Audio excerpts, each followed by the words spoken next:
Alza de tarifas eléctricas, también alza del transporte público. Tenemos un fin de semana con muchísimos asesinatos que lamentar. La violencia ha ido, al menos en alta connotación pública, generando muchas noticias. Vamos a estar conversando de estos temas, de algunas reformas también, junto a la diputada de Demócratas, Joana Pérez. ¿Cómo está, diputada? Bienvenida.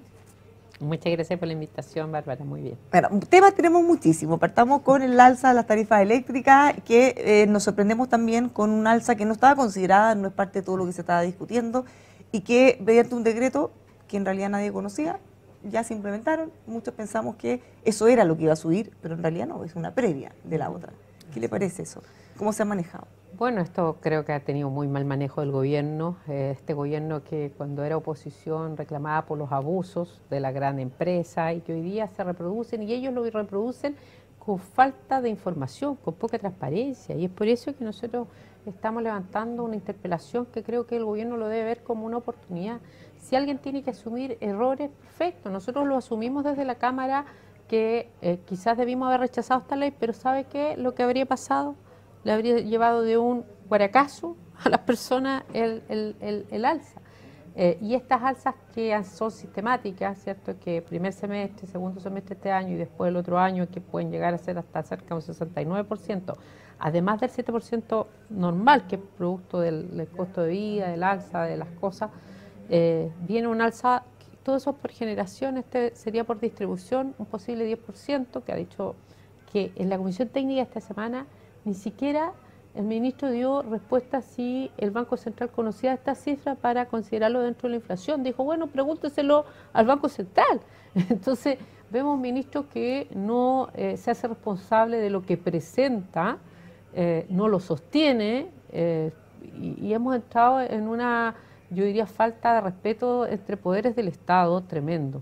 Entonces, lo que nosotros creemos que es necesario es que primero los clientes, los usuarios, conozcan qué es lo que este gobierno ha ido negociando con empresas o no y qué es lo que está proponiendo. Y si hay más cosas que nosotros no sepamos. O sea, este 10% la Contraloría toma razón en un tiempo más y se sube el 10%. O sea, es adicional. Entonces usted dirá, mire, ¿quién se pone en los zapatos, en los pies de los pensionados, la dueña de casa, la jefa de hogar?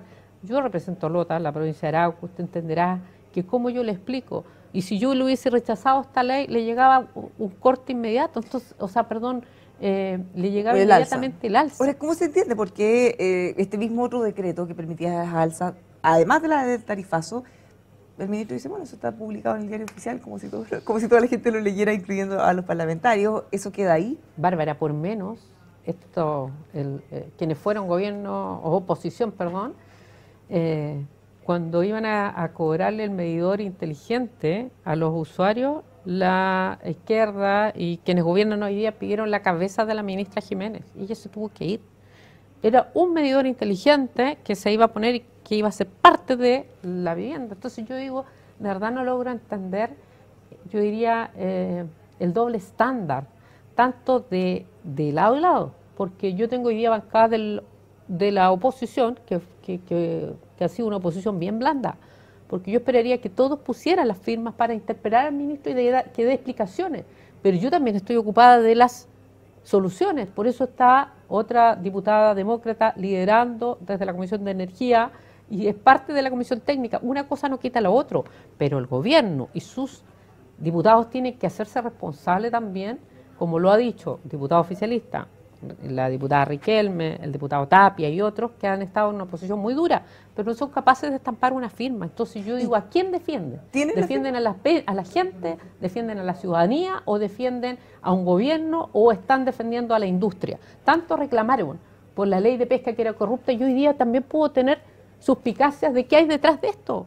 Entonces creo que aquí la gente, los ciudadanos necesitan la interpelación para que el ministro Pardo, sus equipos y el propio gobierno, del presidente hacia abajo, puedan decir, miren, nunca hemos estado por los abusos, ni hoy día, ni antes, ni mañana, y por lo tanto puedan permitir entregarle la información clara y concreta al país. ¿Le está costando tener las firmas? Porque estamos hablando de una interpelación, no es una acusación constitucional, solo que vaya a dar explicación. O sea, yo digo, bueno, si la oposición no interpela para esclarecer algo tan sensible, si han hecho interpelaciones y acusaciones constitucionales por temas que rayan en la ilegalidad, pero esto es entregar información, esclarecer, o sea, que un país sea transparente, porque no se entregó en la Cámara al menos la información. Porque incluso desde parte de la oposición hace poquito, Es que desde Evópolis le decían que ya no lo reconocían como un interlocutor válido, incluso el ministro. Así es, por eso yo digo, lo que pasa es que hay mucha presión no solo del ministerio, sino también de la industria.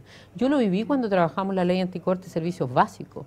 El ministro en ese minuto de Piñera, me imagino que hoy día también está abocado a sacar soluciones, a ayudar, pero yo espero que no se hagan parte todos, ¿cierto?, de obstruir la información, una comisión interpeladora que es lo más sano que tienen las democracias, que el ministro venga a explicar a otro poder del Estado. Entonces, nos faltan 15 firmas. Yo valoro que la UDI y varios diputados independientes de oposición me hayan firmado. Y también debo reconocer que, por ejemplo, el diputado Cifuentes firmó, el diputado Lago Marcino. He tenido bastante buena recepción de esa bancada, porque en el fondo nosotros no estamos pidiendo hoy día una acusación constitucional, es una interpelación, ¿ya? Y buscar soluciones, porque estamos sentados en la mesa técnica y yo soy parte de la comisión transversal de eléctrica. Entonces usted entenderá que yo quiero buscar solución, pero también responsabilidades, al menos desde el punto de vista administrativo, que informen. Ahora, a propósito del doble estándar o la forma distinta en cómo se abordan las cosas, el transporte público también se anunció un alza, de hecho se mitigó porque los expertos habían recomendado subir en 20 pesos, el gobierno anunció un alza de 10 pesos. Hubo incidentes en algunas estaciones de metro, evasiones masivas, pero no campaña de evadir, no pagar, otra forma de luchar, ni lo que estuvimos acostumbrados en el gobierno anterior. Porque había una clase política que empujaba esa movilización social. Eso es un hecho de la causa y ha quedado constatado. Pero hoy día les toca gobernar y yo valoro que sean responsables. Ahora, otra cosa con guitarras, y quedó demostrado, 30 pesos, reclamaron por 30 años, quisieron destruir el país algunos. Entonces uno dirá, mire, creo que los equipos técnicos están para algo, pero los gobiernos tienen que anticiparse y buscar atenuar los impactos, especialmente para los más vulnerables, para las pymes, para los que han tenido que resistir, no solo el estallido y todo el desastre que quedó en nuestro país, sino la pandemia. Y entonces nosotros miramos un abismo y de lo contrario, de verdad creo que este gobierno está al debe con las personas, está al debe con el respeto a las personas como clientes, como usuarios, como quien utiliza el transporte público, quien prende la luz y paga la cuenta, quien hace esfuerzo por no saltarse la fila. Entonces, de verdad, a mí me cuesta entender, porque yo fui parte de la gestión pasada y también acompañé en algunas acciones y he hecho mi mea culpa, sin duda. Y por eso estamos formando un espacio de centro que tenga la valentía de decir las cosas, más allá de que a alguno le pueda molestar porque le tocó ser gobierno un día, pero el otro día cambia todo porque le tocó ser gobierno mañana. O sea, ese doble estándar, tanto de una parte de la izquierda y una parte de la derecha, porque no son todos, pero hay, en cada una de las filas los hay, me molesta mucho. ¿Qué le pasa a usted cuando ve parte, Frente Amplio, ahora están conformando un partido, pero escuchábamos a Diego Ibáñez, expresidente de uno de los partidos hace poquito, que dice, bueno, gobernamos mejor y estamos mejorando la calidad de la vida de la gente, y algunos dicen, bueno, no hay ninguna mea culpa o autocrítica, dejaron prácticamente todo su programa de lado, pero al juicio de él y probablemente muchos de su sector, ellos están gobernando mejor y la gente está mejor. Yo creo que es infantilismo, es no estar a la altura de lo que Chile esperaba.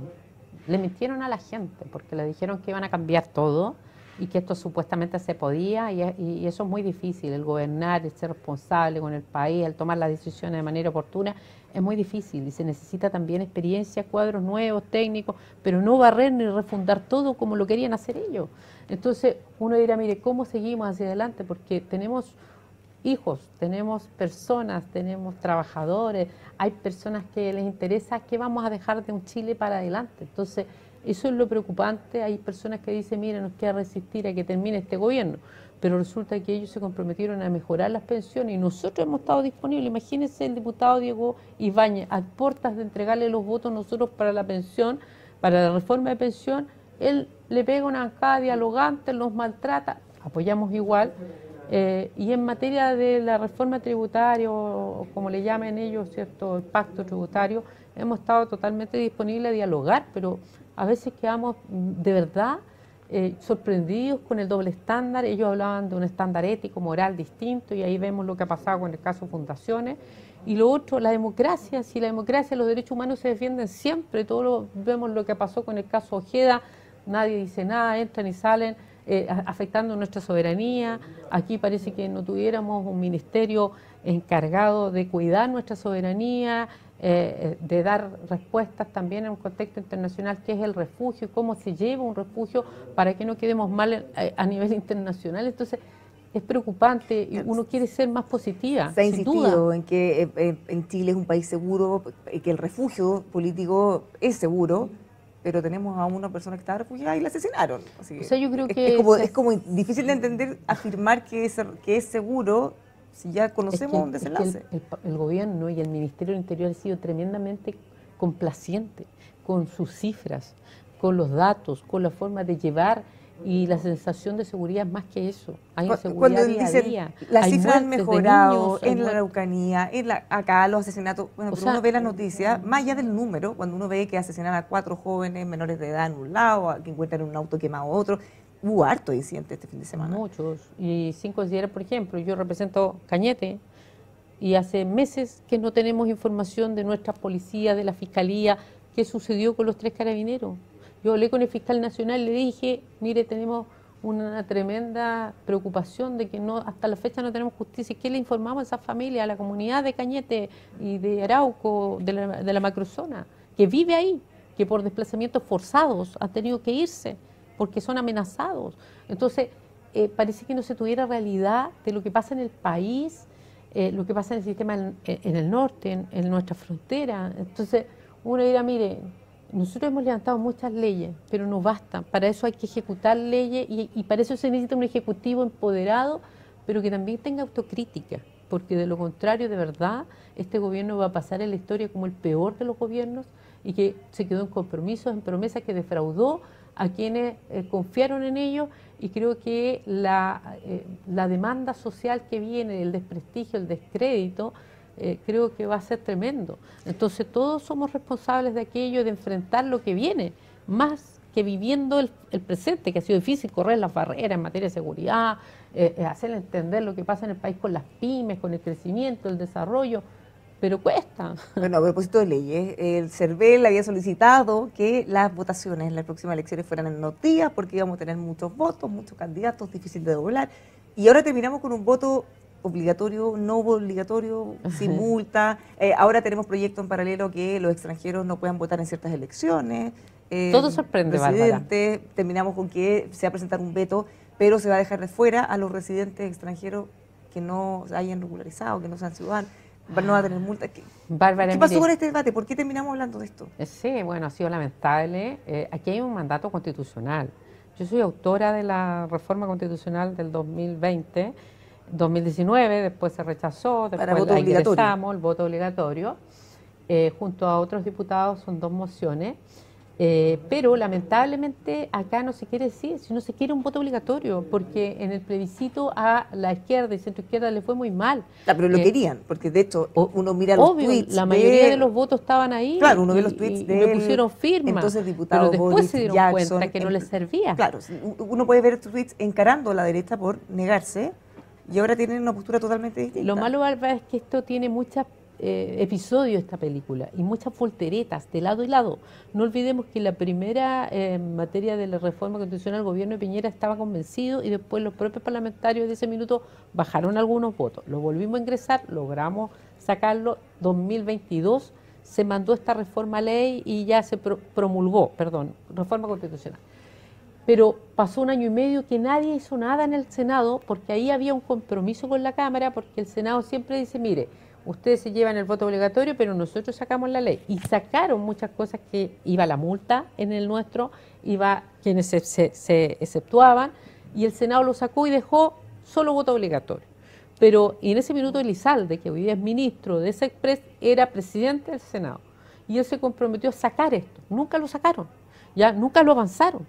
Fueron gobierno y tampoco, a último minuto, el CERVEL pidió que debían hacerlo en 2 días por todo lo que involucraba, implementar un voto obligatorio, y la verdad es que uno dice, incorporaron tal cantidad de cosas que hicieron una miscelánea Aún así, la Comisión de Gobierno, de la cual soy integrante, me tocó presidir por 2 periodos, nosotros dijimos apoyamos.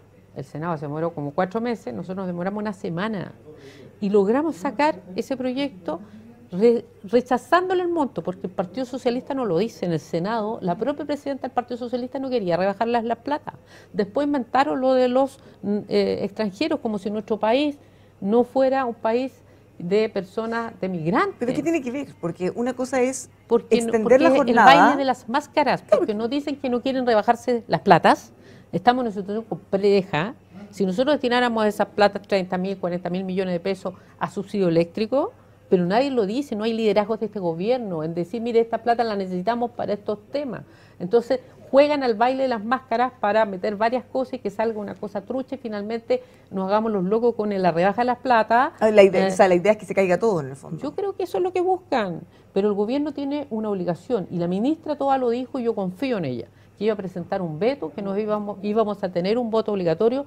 Mire, lo que hicimos es que nosotros cuando le dijimos, ya, ministra, ok, bajamos los montos, ministro, bajamos los montos, pero tratemos de equiparar, por ejemplo, a las mujeres, ¿ya? No puede ser que tengamos mujeres de primera categoría parlamentarias que tenían un incentivo y se lo transmití yo. Piñera lo había dado en el gobierno, lo había dado y ustedes lo dejaron durmiendo en el Senado. Incorporemos ese porcentaje menor, sí, a las mujeres, rebajemos el monto completo, ayudemos a los medios nacionales, regionales, TV local, listo. Y ordenamos todo en la Comisión de Gobierno. Pero acá la centroizquierda y el ministro ni siquiera llegó a la sala, el CERVEL no llegó, no había nadie. Y barrieron todo, los diputados oficialistas. Llega al Senado, se van a mixta, rechazan todo. Entonces, uno dirá, bueno, ¿quién está legislando seriamente? ¿El gobierno hace algo? ¿O deja hacer, dejemos hacer por si en una de esas no avanza nada? Usted dice que confía en la ministra Toá, yo confío en el veto, ya, pero ese veto que los parlamentarios pero ese veto anunciaron desde el gobierno que no va a incorporar a los extranjeros residentes. Eso es una locura. Que para ellos no va a haber multa. ¿Cómo es la cosa? Pero si nosotros le exigimos, ¿cómo le vamos a exigir a los...? Y además no estamos no es cualquier extranjero, porque además se trata de hablar muy mal de todos los extranjeros. Hay extranjeros que han ingresado por la puerta oficial, ¿cierto? No por pasos no habilitados, no son ilegales, irregulares. O sea, de son partida personas que que tienen 5 años viviendo y que además ya tienen la residencia definitiva. Pagan impuestos, trabajan informalmente. Cumplen con los mismos requisitos que los nacionales, mayor de años, mayor de 18 años. Y no lo quieren, entonces están utilizando. ¿Tiene que ver con un cálculo político? Porque se dice, los extranjeros son más proclives a votar por la oposición. Bárbara, aquí solo ha existido cálculo político. No les sirve porque al oficialismo le sirve su 30%. De los arbolitos, ¿cierto? Los que acompañan el gobierno, haga lo que haga, 30%. Por eso no quieren que el 70% tome decisiones y prefieren tener un país que ese 30% decide. Por eso no querían el voto obligatorio. Díganlo. Segundo, utilizan a los migrantes. ¿Por qué? Porque asocian de que muchos venezolanos que llegaron, que están viviendo, están en contra, ¿cierto?, de este gobierno, que además no ha tenido los pantalones para manejar la situación de la dictadura de Venezuela y que nos afecta nuestra soberanía, hacen lo que quieren. Y por lo demás, el tema de las platas también al oficialismo no le hace sentido a los partidos. Y eso ha sido una vergüenza, lo que hablan de los antipobres, las personas que tienen un estándar ético, moral. La verdad es que cada día me sorprenden más. Yo estoy muy lejos de ellos, por eso estamos construyendo nuevos espacios del centro político con demócratas, porque queremos acuerdos, pero también respetamos a toda persona por su dignidad humana, porque creemos también que hoy día este gobierno hace gárgaras en muchas materias, en democracia, en materia de fortalecer, ¿cierto?, a las pymes, a los emprendedores, no los considera. ¿Y para qué hablar de las personas más humildes que hoy día van a tener que enfrentar alzas sucesivas y no informadas por un ministro que parece que desconoce el país? Entonces, yo no quiero ser tan crítica, pero es lo que opina la gente en la calle. Y por último, a propósito de casos Zamora, caso Pionono, en que termina siendo absuelto el cabo después de todo lo que se había dicho, lo que se había criticado. Algunos dicen que deberían pedir perdón quienes hoy gobiernan y que rápidamente lo trataron de asesino, entre muchas otras cosas. Yo creo que ahí se ha coludido mucho, porque además está también la Fiscalía. Yo creo que la Fiscalía tiene que hacer su mea culpa y el fiscal nacional también debería. Nosotros no nos entrometemos en nuestro poder, pero creo que es grave lo que sucede ahí. una fiscal, ¿cierto?, que en el fondo casi amedrenta una institución del Estado como es Carabinero, que ellos querían refundar. Nosotros con varios parlamentarios presentamos ante la Corte Suprema que pudiéramos, ¿cierto?, hacer remoción del fiscal Armendáriz, justamente también por la forma como ha llevado esto.